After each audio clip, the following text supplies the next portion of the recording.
Yo, what's my little boys back here in our video. Today we are doing a live from Runick Spright deck profile.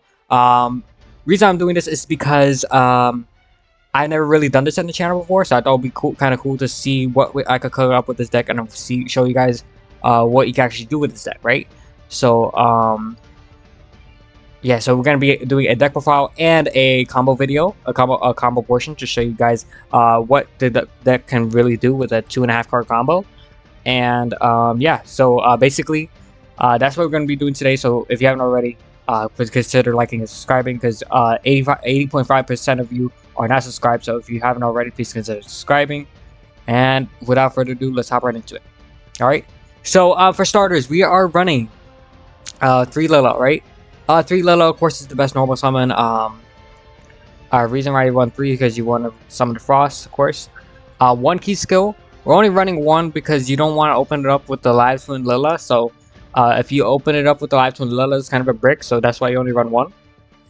And then 1 Frost, of course, doesn't do anything on its own. So you just run 1 anyways, because you can still search off a Secret Sunny Snitch. So if they negate your Lila or something, you can still search off a Sunny Snitch and still extend. And then after that, you have 1 red, 1 carrot, 3 blue because it's the best one, 1 jet, and then 2 starters. You don't really need a big sprite package. You mostly want to draw into multiple runic spells, so that way you could break boards and also be able to make your board as well, right? And speaking of runic, for the runic stuff, we are running 2 fountain and 3 freezing curses, 3 flashing fire, 3 destruction, 3 tip, 3 slumber, and 1 Runick Sprighting Storm.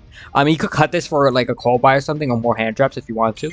But I felt like Runick Smiting Storm is like really nice in this deck. Is because it helps you deck out your opponent, because that's really what you're trying to do since you don't have a battle phase. So just trying to deck out your opponent or just make them just waste all their resources is just really what you're trying to do for this deck. And then after that, some non-engine. So we have 6 non-engines. So I did decide doing 3 talents and 3 imperm. Reason for the imperm as my one and only hand trap. You can run like Ash or something instead of talents, but I really thought talents would be a little bit better because it's better going second. 1 hand trap doesn't do enough, right? If you open one hand trap in your hand, it does not do enough. Especially if you have a very like only one or 2 play sets of hand traps. So I thought running 1 at least as a semi hand trap, so like semi hand trap, semi board breaker. So that way, if you don't use a hand trap, you can use it as a board breaker depending on the situation. As well, it's a trap card. So right, so imperm as my only trap, as my only hand trap, because it is a trap card, so it does not play into talents or thrust, and you still do use it going second and also going first. So really nice here, and it's also not once per turn. So if you have multiples in your hand, it doesn't matter because you're fine drawing multiples in your hand. And talents, of course, if you could really punish your opponent if they play into it. So I've run 3 of it. If you want to run like a thrust package, you can, but I just don't really think it's necessary. Next for the extra deck, 2 Hugin, 1 Gary, and then 1 Moonin. All right, Moonin is a really interesting card because I run it just for the gain the life point effect. So that way you're able to win in time, right? It does come up. It does. I won 2 games because of it. It really helped out a lot. And 1 Gigantic. If you manage your resources well, you don't need a second Gigantic, really. But you can run a second Gigantic if you choose to do so, but I really don't think it's necessary if you know how to manage your resources. 2 keys to kill 2 Lila, Bestials, DD Crow, stuff like that. Evil Twin Trouble Sunny. Only 1 because you only really need 1 because I'm off from a Breaker anyways. IP Masquerena, SP. If you don't want to run the IP package, I mean, you could cut IP for Still Hat Rabbit. That's also an option too. So Still Hat Rabbit does play better into board breakers as well, since you set the Angel statue from deck. So that way, if they go like something dark, like Dark Rule No More, it's not completely wiping the whole board, and you basically still have some interruptions against your opponent. So you still have the Angel statue and all your runic stuff. But if you don't want to run any bricks in the deck, like Azarun, you can run something like IP instead, right? Next you have SP for the IP stuff. Then you have Muckraker, Nightmare Griffin. Nightmare Griffin does come up a lot. It's actually kind of insane. But you can cut this for like another Trouble Sunny if you want to. You could cut it for a Zeus if you want to, or another Gigantic.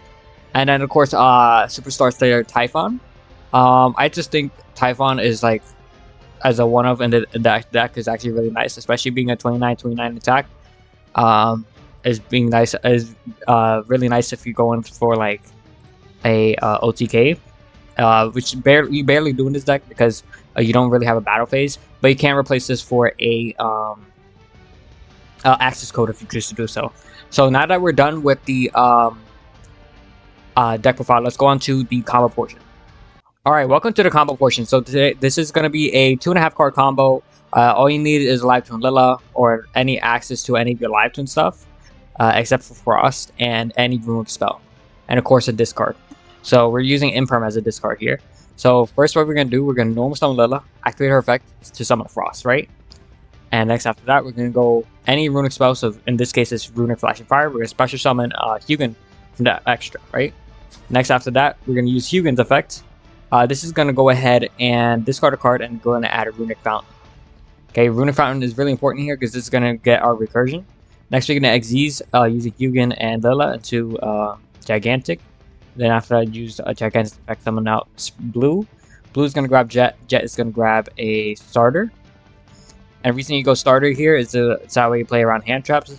So now you can go ahead and go Spright Red. As you know, you cannot get hand trap now. I mean, you can't get Nibiru because of Gigantic. So now you go Spright Starter, summon out the red, take 1200. And next you're going to go here into an IP, right?